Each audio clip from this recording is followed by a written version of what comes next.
K2 전차는 4m 이상의 깊이를 가진 넓은 수역을 극복할 수 있는 능력을 갖추고 있으며 레오파드 전차와 달리 K2 전차는 항상 수중 장애물 극복 장비를 탑재하고 있습니다.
한국은 폴란드를 단 2년 만에 유럽 최강국으로 만들어버렸다. 한국 방산업체의 엄청난 납기 속도가 유럽에서 화제가 되고 있습니다. 지난 2022년 K2 전차와 K9 저주포 그리고 K239 천무 다연장 로켓 발사대 계약을 체결한 폴란드는 하루가 멀다 하고 신식 무기들을 납품받고 있는데요.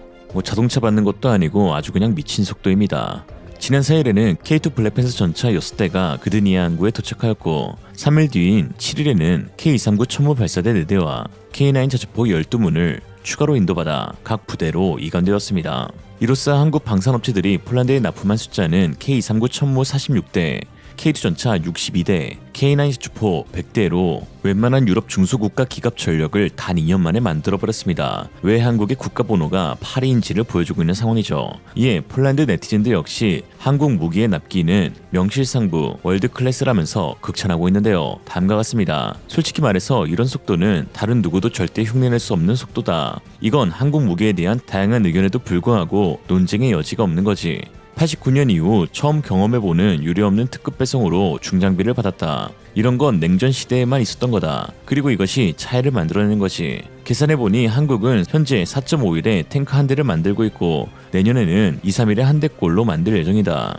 이런 납기 속도는 자체 부품 기반과 자동차 제작 경험이 있는 경우에만 달성할 수 있는 속도겠지. 돈 잘 쓰였어요 라는 반응이었습니다. 한때 폴란드 신정부가 정권을 잡은 뒤 한국과의 방산 계약이 모두 재검토될 것이라는 우려도 많았었는데요. 그러나 한국 업체들은 이러한 외부의 방해 공작에도 불구하고 묵묵히 맡겨진 일에 최선을 다했고 결국 예정보다 빠른 납기를 통해 우수한 역량과 신뢰를 보여주었습니다. 또한 폴란드 현지에서 한국산 무기 실전 배치 1주년을 맞아 각종 성능 시험 및 실전 경험을 통해 우수한 성능까지 입증되고 있어 더더욱 한국산 무기에 대한 폴란드 현지의 반응이 좋아지고 있는데요. 최근 폴란드 육군 감독관인 마체이 자블론스키 소장은 폴란드 군사 매체 디펜스 입사와 인터뷰를 통해 K2 전차는 우리가 지닌 금과 같다며 기존 운영하고 있던 독일산 레오파르트 전차와 비교해 왜 K2 전차가 폴란드 최고의 전차인지를 증언하였습니다. 긴 대화 내용 속에 K2 전차 언급 내용만 간추려서 한번 확인해보겠습니다. 18기계화 사단은 모두 에이브럼스 전차로 장비될 예정이며 K2, K2PL 전차는 16기계화 사단에 배치될 예정입니다. 이 두 사단의 구성은 약간 다를 것입니다. 아이언 사단으로 불리는 18기계화 사단은 동남부 방면으로 벨라루스의 브레스트 게이트 인근에서부터 우크라이나 프세미시우 인근의 슬로바키아 국경까지를 책임 지역으로 하고 있습니다. 이곳은 드넓은 평야 지대로 이루어져 있죠. 반면 16기계화 사단은 러시아 칼리닝그라드와 마주보는 부대로 각종 호수와 강, 진흙 그리고 동유럽의 화약고인 수바키 회랑이 위치한 곳인데 여기에는 K2 전차가 배치되어 있습니다. 16기계화 사단은 지형 조건을 고려하여 K2 전차로 장비될 예정이며 매우 기동성이 뛰어나고 배치된 지형에서 방어 및 공격 전환 작전을 수행할 수 있는 능력을 갖출 것입니다. K2 전차는 4m 이상의 깊이를 가진 넓은 수역을 극복할 수 있는 능력을 갖추고 있으며 이는 레오파드 전차와 유사한 방식입니다. 레오파드 전차와 달리 K2 전차는 항상 수중 장애물 극복 장비를 탑재하고 있습니다. 이는 수중 추진 장치와 수밀 구조 그리고 공기 공급 시스템 등의 기술을 적용하여 가능해진 것입니다. 이러한 능력은 하천과 습지가 많은 동부 유럽의 지형에서 큰 이점을 제공합니다. K2표 전차는 포탑 후방의 바스켓부에 스노클 장비를 탑재하고 다니며 최고 수심 4.1m의 하천을 부교에 설치 없이 도하할 수 있습니다. 이는 우리나라 대부분의 하천을 문교나 부교 없이 자치적으로 도하할 수 있음을 의미하고 폴란드의 바르미아 마주리 지역의 호수 역시 문제없이 도하할 수 있다는 것이죠. 물론 서방 진영의 르클레르나 에이브람스, 레오파르트 전차 역시 제한적이지만 잠수 도하가 가능합니다. 에이브람스의 경우 특별한 준비 없이 수심 약 1.2m까지의 물을 도하할 수 있고 장치를 장착한 경우 2m까지 도하가 가능한데요. 그러나 장비와 이를 부착하는 작업 시간이 4시간이나 소요됩니다. 반면 흑표 전차는 40분이면 잠수 도하 준비를 완료할 수 있죠. 이에 서방 진영 전차들은 완전한 수륙양용 전차는 아니며 깊은 수심의 하천이나 호수를 도하하려면 공병부대의 지원이나 교량 설치 등이 필요합니다. 최근 폴란드에서 열린 나토 연합훈련에서도 비스와강을 건너는 서방 진영 전차들이 모두 도하 페리를 통해 강을 건넌 것을 알 수 있죠. K2 전차는 56톤의 무게를 가지며 바르미아와 마주리 지역 및 수바우키 지역에서의 임무 수행을 위해 최적으로 설계되었습니다. 이는 유기압식 서스펜션과 수로를 독립적으로 극복할 수 있는 능력 때문입니다. K2 전차가 세계 최고의 전차로 꼽히는 이유 중 하나로 ISU 유기압식 서스펜션을 꼽을 수 있습니다. K2의 서스펜션은 현수 장치들 중 세계 최초로 반능동 유기압식 ISU를 전면적으로 도입하여 중량, 공간, 기동성이라는 3요소를 모두 향상시켰는데요. 센서를 통해 지형에 따라 전체적으로 또 효율적으로 컨트롤하기 때문에 야지 기동성과 승차감, 기동 간 사격 명중률이 향상되는 것이죠. 또한 세계 최초로 동적 궤도 장력 조절기를 개발하여 적용한 것도 특기할 만한 점입니다. 주행 중 접지 않은 노면의 형태에 따라 시시각각 바뀌는 궤도 장력을 컴퓨터와 유기압 제어 장치를 통해 항상 최적의 상태로 유지하게 되는데, 이에 폴란드 지옥의 늪으로 불리는 험난한 지형에서도 무리 없이 돌파가 가능하고 미끄러운 언덕에서도 전혀 밀림 없이 주행이 가능합니다. 추가적으로 K2 전차에 대한 교육을 자체적으로 진행할 수 있는 능력을 확보하기 위해 교관 훈련이 계획되어 있습니다. 시뮬레이터 도입으로 연료와 탄약의 양을 줄이고 현역 장비의 소모를 감소시킬 것입니다. K2 전차의 첫 번째 180대는 현재 확정되어 올해부터 도입될 수 있으며, 이러한 작업은 타국처럼 5년, 10년 걸리는 일이 아닙니다. 앞으로 추가 도입 계약은 복잡하고 쉽지 않겠지만 저는 개인적으로 확실하게 진행해야 할 도전이라고 보고 있습니다. K2PL에 대해서 먼저 하나를 분명히 하고 싶습니다. K2PL 전차의 7번째 궤도 바퀴가 추가되거나 중요한 구조적 변화는 없을 것입니다. 그리고 코리안 액티브 프로텍션 시스템, 일명 KAPS 시스템을 장착하게 되며, 이는 수동 및 능동 방어 모두에서 기능하고 적의 공격 수단을 직접적으로 파괴하는 역할을 합니다. 2026년부터 폴란드에서 생산될 K2PL 전차는 한국 전차의 다음 버전과 매우 유사할 것입니다. 우리가 필요에 따라 도입할 변화는 주로 지역 방어 또는 더 많은 수의 반응형 장갑을 포함할 것입니다. 라고 하였죠. 한편 2022년 한국과 계약을 체결한 폴란드 구정부와 달리 다소 냉소한 반응이었던 폴란드 신정부 역시 최근 그 기조를 바꾸어 한국산 무기에 대한 신뢰를 드러내고 있는 상황인데요. 최근에는 예상치 못한 일도 있었습니다. 폴란드 톰치크 국방부 차관은 현재 폴란드 동부에서 K2와 에이브람스와 함께 운영 중인 레오파르트 2A5 전차를 모두 서부에 위치한 자간으로 재배치하는 결정을 내렸다고 전했습니다. 그러면서 각 군사 부대가 하나의 전차 유형만 운영해야 한다면서 서부는 레오파르트, 동북부는 K2 전차, 동남부는 에이브람스만 사용해야 한다고 했습니다. 그래야 훈련, 정비, 부품, 공급 등이 단순해지고 전차를 효율적으로 운영할 수 있다고 했는데요. 실제로 독일과 가까운 폴란드 서부 자간 지역에는 이미 레오파르트 전차 운영을 위한 인프라가 갖춰져 있습니다. 정비소와 훈련시설 및 숙련된 정비 병력들이 마련되어 있죠. 다만 문제는 현재 폴란드가 집중적으로 무기를 배치해야 할 곳이 서부가 아닌 동부라는 점으로, 동부는 폴란드의 주적인 러시아와 벨라루스와 가까워 지정학적으로 매우 민감한 지역이며, 특히 나토 입장에서도 최전선으로 꼽히는 동부 지역의 전력을 간소화하는 것이 과연 옳은 결정인 것이냐 하는 우려도 나오고 있습니다. 여기서 폴란드 신정부가 K2 전차에 대한 신뢰도가 높다는 것을 알 수 있는데요. 사실상 한국산 K2 전차만을 최대 화약고인 동북부에 집중 배치하기로 하면서 그 성능을 오히려 스스로 입증한 셈이 된 것이죠. K2 전차를 운용하는 전차병들이나 육군 감독관 마체이 자블론스키의 발언처럼 K2 전차는 ISU 서스펜션과 뛰어난 기동성을 바탕으로 폴란드 동부 방어의 핵심 전력으로 부상하고 있습니다. 특히 폴란드 신정부의 이러한 결정은 나토 연합훈련인 드래곤 입사 이후에 결정된 것이라 더욱 주목받고 있는데요. 다름 아닌 당시 훈련 중 서방 진영의 모든 전차들이 폴란드 동북부의 험준한 지형에 애를 먹었지만 K2 전차만큼은 가뿐히 돌파하면서 크게 화제가 되었기 때문입니다. 당시 독일은 레오파르트 27, 미국은 에이브람스 M1A2, 프랑스는 르클레르, 영국은 챌린저 전차를 동원해 훈련에 임하였습니다. 특히 훈련 프로그램 중 언덕 경사로 기동해서 습하고 미끄러운 폴란드 토지 제형에 다른 전차들은 도중에 포기하거나 지그재그 주행으로 겨우 통과한 반면 K2 전차는 직선으로 쉬지 않고 한 번에 통과했다는 증언들도 나왔습니다. 특히나 한 국방 기자에 따르면 폴란드 전차병은 일종의 소맨십으로 경사로를 쭉 올라갔다가 중간에 멈춰서 다시 올라가는 퍼포먼스까지 선보였다고 하는데요.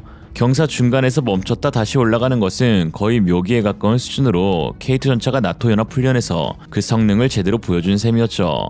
한국산 무기의 빠른 납기와 우수한 성능으로 현재 폴란드군 최고의 자랑이 되어가고 있습니다.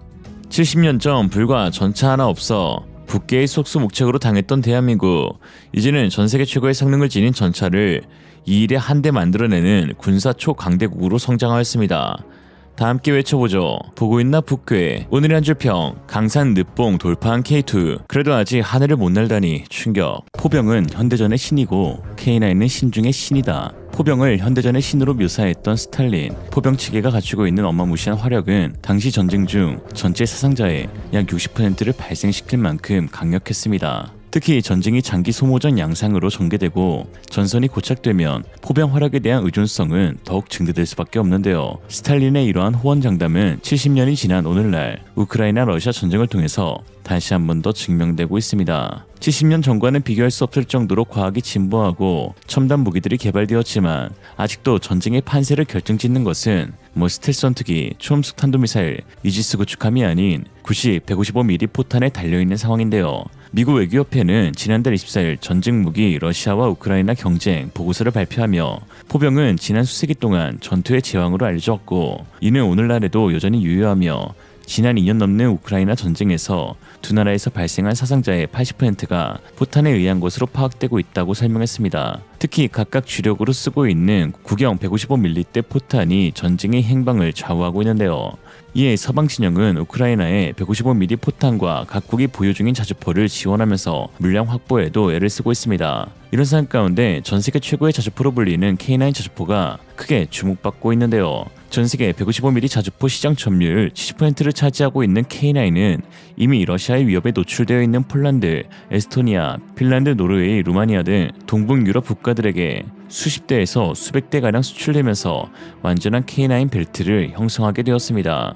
특히 폴란드의 경우 지난 2022년 8월 672문의 K9 자주포 도입 계약을 체결한 이후 벌써 인도받은 K9 물량만 해도 108대에 달하는데요. 2년이라는 짧은 시간에 국내 네티즌들뿐만 아니라 폴란드 네티즌들도 화들짝 놀라고 있습니다. 한 폴란드 네티즌은 솔직히 말해서 그 속도는 다른 누구도 절대 따라하지 못하는 속도다. 이건 한국 무기에 대한 다양한 의견에도 논쟁의 여지가 없는 거다. 1989년 이후 처음으로 유례없는 특급 배송의 중장비를 받았다.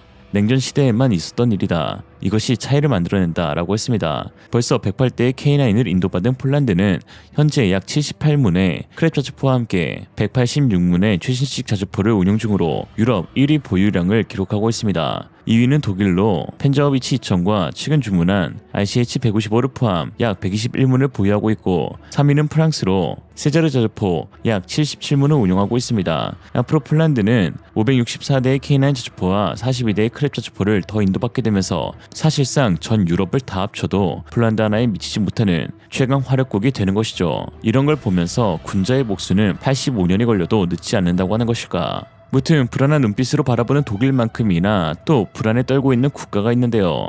바로 중국입니다. K9 자주포를 도입한 폴란드가 나토 훈련 및 성능 평가에서 엄청난 극찬을 쏟아내며 K9의 위력을 마음껏 선전하고 있는데 문제는 중국과 영유권 분쟁 중인 인도가 도입한 K9도 폴란드의 것과 동일한 버전이라는 것이죠.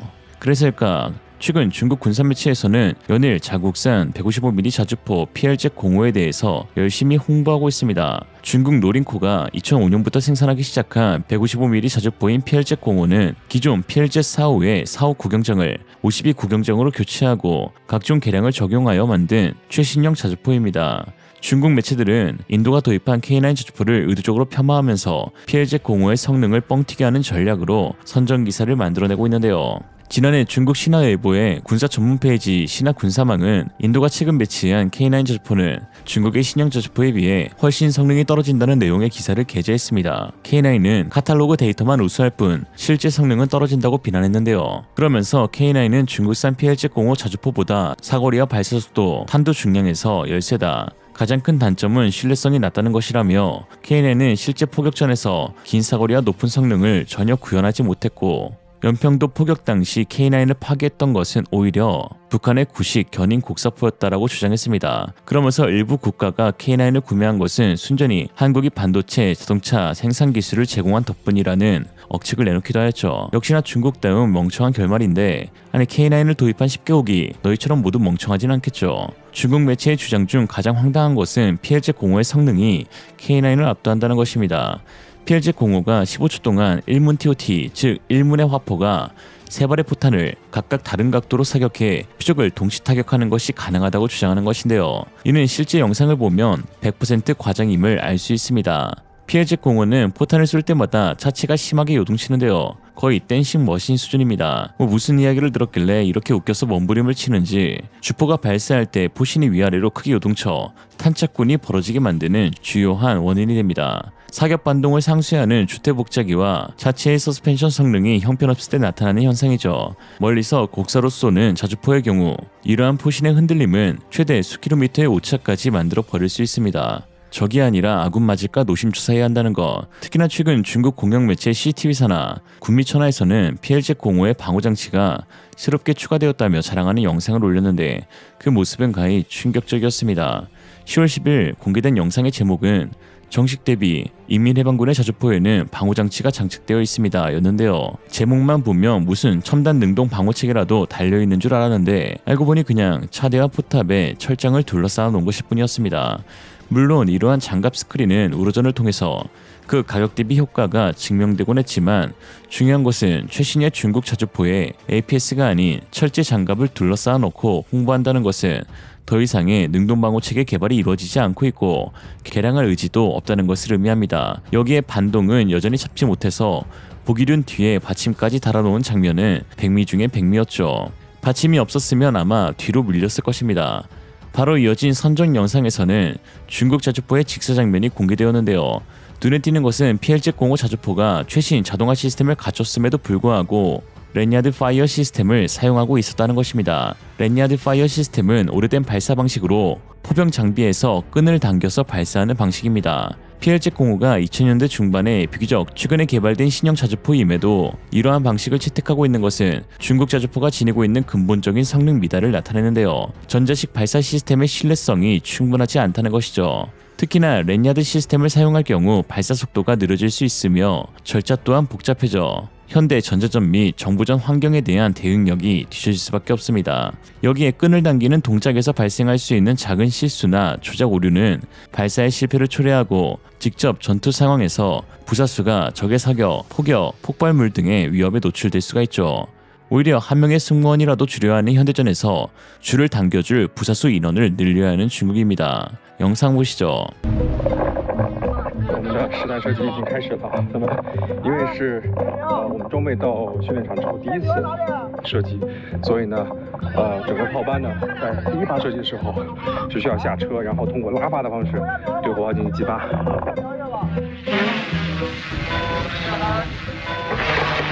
同志们蹲下了，我们稍微蹲下一点，因为今天打的时候呢用的是全号装药，所以呢是所有的装药当中呢威力最大的一种。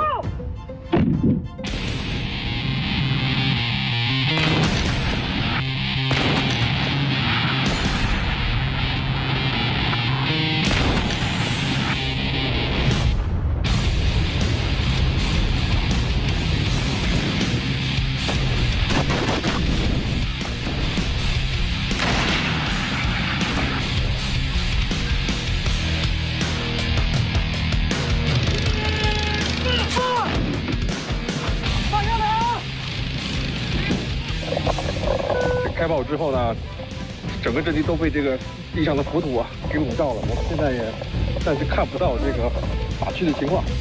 那么后勤观察所呢，会对这个手靶情况进行一个评估，然后呢看一下这个瞄准点的这个偏差，然后呢为下一发的这个射击呢调整的做一个依据。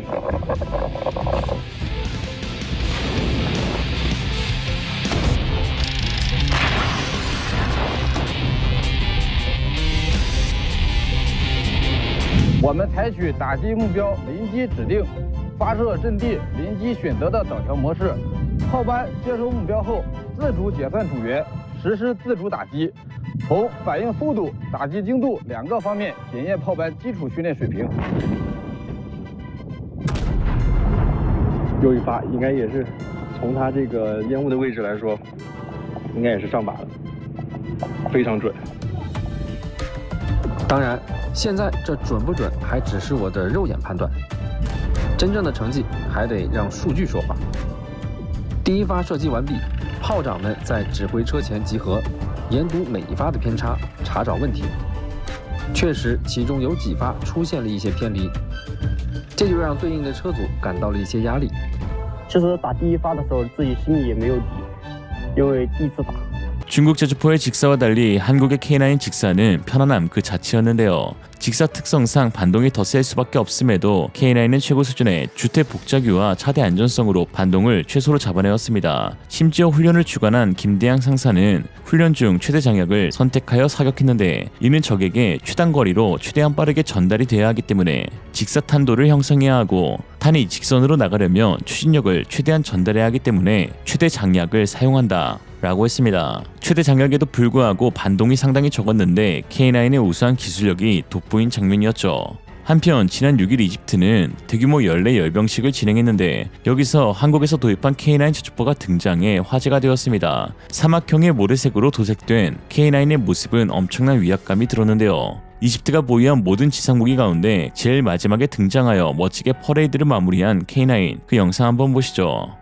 الهاوتزر 155 ملي 52 عيار K9 A1 EGY من أحدث أنظمة المدفعية العالمية يتميز بالقدرة العالية على المناورة وتحقيق معدلات عالية في إنتاج النيران. له القدرة على التعامل مع جميع الأهداف بدقة عالية ويستخدم في إسكات بطاريات المدفعية ومراكز القيادة والسيطرة ووسائل الحرب الإلكترونية ومحطات الرادار المعادية لمعاونة أعمال قتال القوات في تنفيذ مهامها. مركبة الإمداد الآلي بالذخيرة K10 بطاقة تحميل 104 طلقة تستخدم في تحميل جميع أنواع الذخائر التقليدية والذكية والموجهة خاصة الهاوتزر 155 ملي 52 عيار. بسم الله الرحمن الرحيم. سنريهم آياتنا في الآفاق. صدق الله العظيم. هذا هو شعارهم وتلك هي مبادئهم. تكنح للسلام وماضي مصر وحاضرها يؤكدان على أنها لم تكن يوما. 특히 이집트군은 K9을 해안포로 활용할 계획을 갖고 있는데 실제 도입 전 성능 평가에서도 해상의 표적을 정확하게 명중시키면서 그 성능을 입증하였습니다. 그리고 이집트는 또 한 번 한국의 기술력에 신뢰를 보내면서 이번에 국산화에 성공한 K9 엔진도 이집트에서 생산되는 K9에 탑재하겠다고 하였죠. 일부에선 독일 엔진을 베꼈다고 비난하는 멍청한 사람들도 있는데 독일 엔지니어들이 직접 와서 검수 후 특허를 피해간 것을 확인했으며 리버스 엔지니어링 했어도 국산화했으면 그것만으로도 충분히 자랑스러운 일입니다. 지금도 불철주야 피땀 흘리며 첨단 기술을 개발하는 엔지니어들이 있기에 대한민국의 안보가 지킬 수 있는 것입니다. 이것이 중국과 한국의 차이죠. 한국은 자주포에도 APS를 단위만이 하고 있는데 중국은 첨단 방호장치라고 철제망을 둘러싸고 있질 않나. 한국은 무인화에 기동발사까지 개발하고 있는데 중국은 자동발사도 못해 부사수가 줄을 당기질 않나. 퇴보하는 중국, 진보하는 한국. 오늘의 한 줄평. 차이나니까 차이나. 세계 최고의 자주포로 불리는 K9의 제조사인 한화가 최근 처음으로 한국 이외의 지역에 방위 생산기지를 건설하였습니다. 바로 호주 질롱시에 위치한 HS인데요. 당초 예정일은 올해 하반기였으나 한화는 2-3개월 앞선 지난 8월 23일 건설을 완공하면서 본격적인 생산 절차에 들어가게 해주었습니다. 하나의 손질 CEO는 HAS는 우리의 글로벌 방위 공급망을 다른 차원으로 끌어올려 줄 것이라고 말했는데요. 무려 15만 제곱미터의 면적의 HAS 센터에는 본관, 생산 건물, 조립 공장, 주행 시험장, 사격장 등 다양한 시설이 있으며 이곳에서는 K9 저주포와 K10 탄약 운반 장갑차 그리고 129대의 레드백 보병 전투 장갑차가 제조될 예정입니다. 외신 글로벌 디펜스 인사이트는 HAS 시설 완공이 일정보다 2개월 반 이상 앞섰고 뛰어난 품질 기준으로 완료되었다라고 하죠. 세계 10개국에서 사용되고 있는 K9 저주포는 앞으로 더욱 늘어나는 해외 수요에 발맞춰 호주 HAS를 통해 안정적인 공급망을 우선적으로 확보하게 된 것인데 현재 우크라이나전에서 포병의 중요성이 대두되면서 세계 각국은 장거리 타격 수단 확보에 열중하고 있기 때문입니다.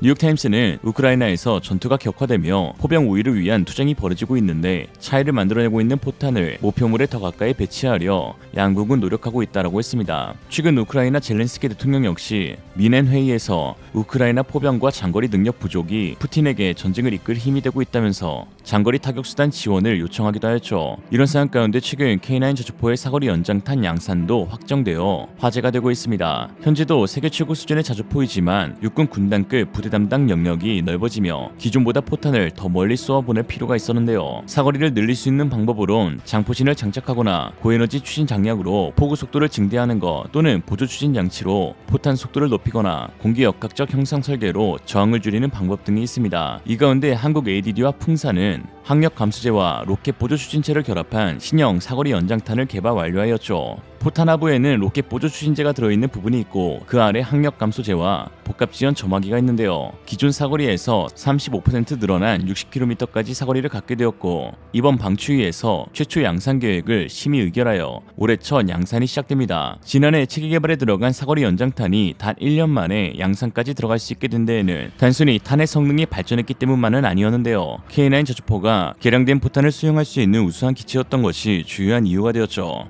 아무리 우수한 포탄이라도 어떠한 발사체에서 발사되냐에 따라 사거리와 정확도가 크게 달라지는데요. 일례로 최근 미국 레이시온이 개발한 M982 엑스칼리버 포탄이 노르웨이군이 운용하는 K9 저주포에서 시험 발사되었는데 미국 포병은 단 한 번도 성공하지 못한 원형 오차율에 도달하여 충격을 준 사례가 있었습니다. 군사매체 밀리터리 리크에 따르면 K9 저주포 레이시온 M982A1 엑스칼리버 포탄으로 새로운 이정표를 달성했다라는 기사에서 K9의 비다르 변형은 포인트 데토네이션 모드에서 고작 1m 미만의 원형 오차 확률로 표적을 명중시켜 타의 추정을 불허하는 정확도를 보여주었다라고 했습니다. 지난 20년간 미군은 수많은 테스트와 실전에서 CP 1m를 기록하지 못했었는데요. 2007년 여름 이라크에서 엑스칼리버를 사용한 최초 실전 경험에서는 92%의 탄환이 최대 4m 이내에 떨어졌는데 이러한 인상적인 성능에 생산량을 확대하였죠. 2014년 국방부에서 제공한 성능 지원표에서는 M982A1 엑스칼리버의 CP를 10m 내외라고 소개했을 만큼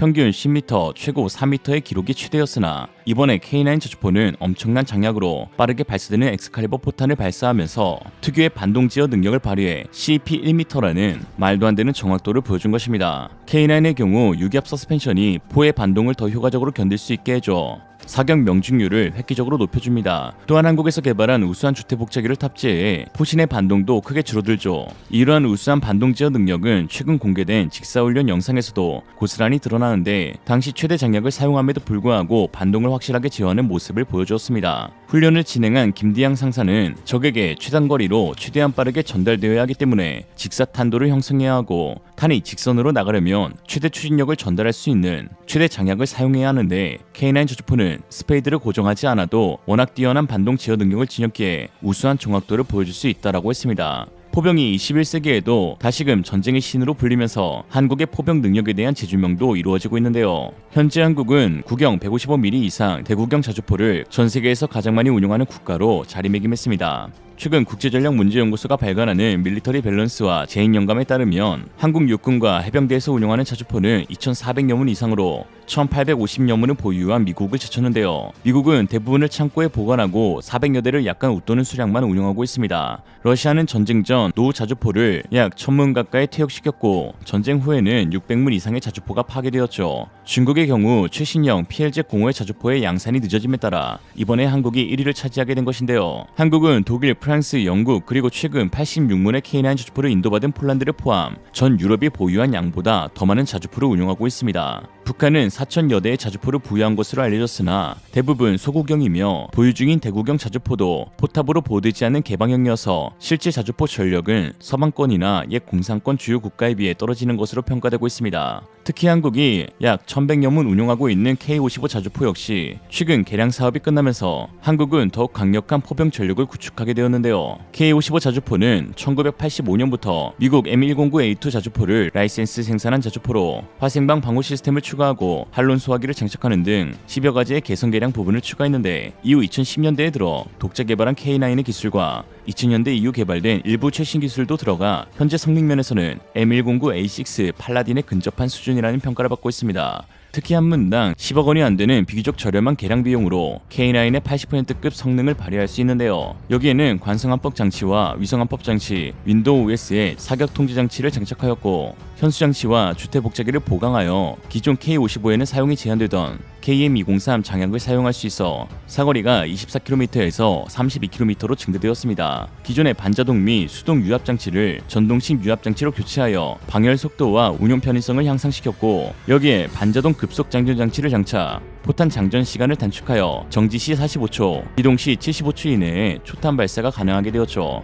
이외에도 혹한 상황에서 각종 장비들을 원활하게 가동하기 위한 히터와 늘어난 전력 소모에 대응한 보조 동력 장치를 장착하였으며 K-56 탄약 보급 장갑차도 개발되어 빠른 탄약 지원이 가능해졌습니다. 즉 북한과 중국이 보유한 자주포의 단순 수량이 한국보다 많다 하더라도 155mm급 최신형 자주포의 성능 비교에서 한국은 압도적인 우위를 지니고 있는 것인데요. 최근 중국 군미 천하에서 주력 자주포인 07식의 훈련 장면이 공개되었습니다. 중국의 최신식 155mm PLZ-05의 경우 보유 수량이 300여 문에 불과하고 사실상 1000여 대를 운용 중인 07식 자주포가 주력 자주포라고 할 수 있는데 영상을 통해 공개된 그 자주포의 수준은 참혹하기 그지없었죠. 아니 그지 같았죠. 07식 자주포는 비교적 최근인 2007년에 개발이 완료되었는데요. 그러나 1985년부터 양산된 K-55보다 한참 뒤처진 기술력으로 사격에 매우 어려움을 겪고 있었습니다.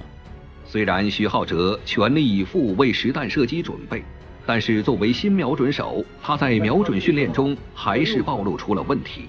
正往10时方向大棚是否看见了？看见了。大棚就那个短的电线杆。是的，然后瞄准位置啊，顶部中央。报告班长，基本瞄准点我看不见。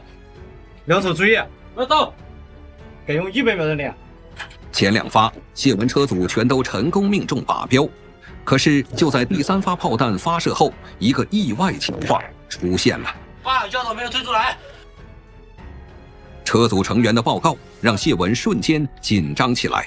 就一个药桶没退出来，当然我请求帮忙，结果先车长处理的还是比较好。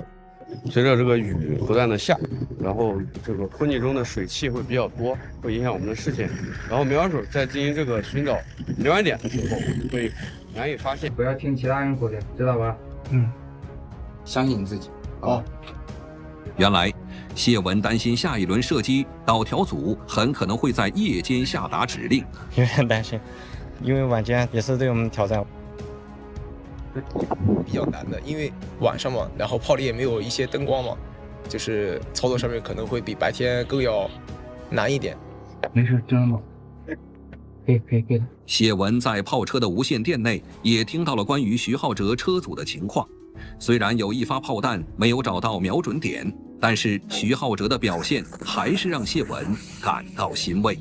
2007년도에 개발된 중국 주력 자주포 07식은 반동 제어불능은 물론 관성함법 장치와 위성함법 장치 윈도우 OS에 전시사격 통제기가 없어 수동 조준 핸들을 사용하는데요. 포병은 수십 킬로미터 밖의 표적을 맞춰야 하기에 매우 정밀한 계산과 조작이 필요하여 도가 아닌 밀리라디안의 단위를 사용하며 360도를 6400밀로 세분하는데 1도는 대략 17.7밀에 달합니다. 그러나 중국의 자주포는 맷돌 손잡이 마냥 돌려서 감으로 때려 맞추고 있으니 정확한 목표물 타격은 그저 믿음의 영역이 되어버렸죠. 어이가 없습니다. 한편 최근 한국 국방부는 K-55 자주포로 전시 최악의 상황을 가정한 1인 방열 사격 훈련을 실시했는데요. 포병 부대원들이 모두 사망하여 혼자만 남게 된 최악의 상황에서도 적을 향해 마지막 포탄 하나까지 발사하는 훈련을 실시한 것입니다. 포병의 자긍심이 느껴지는 오늘의 영상을 보며 이상으로 리얼리즘 마치겠습니다. 3포 자근무 전문 확인 재현장입 배쇄 개방 포탑 전원 전원 켜 장전 제어기 전원 켜 장전기 조기야. 장전기 후진. 탄 트레일러 이물질 제거.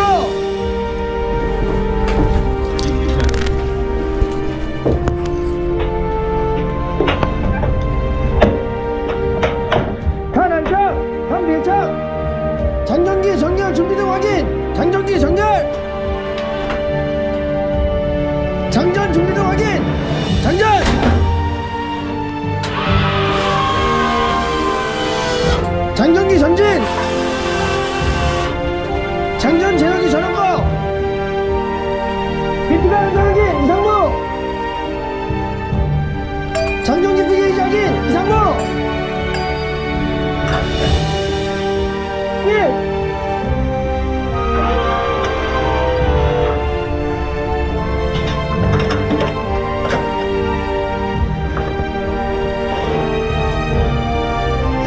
정확하게. 장로. 배색이 닫아. 인질 시험 확인 이상무.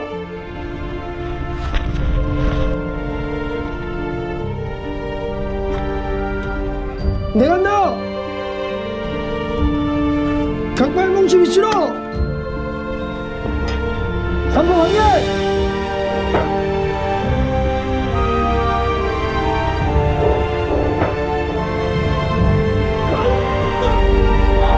삼부 사회분들 끝보고 방위가 점 하나 사각 비트가 현상 장전기 피게 해주하기 이상무 사회 준비 끝.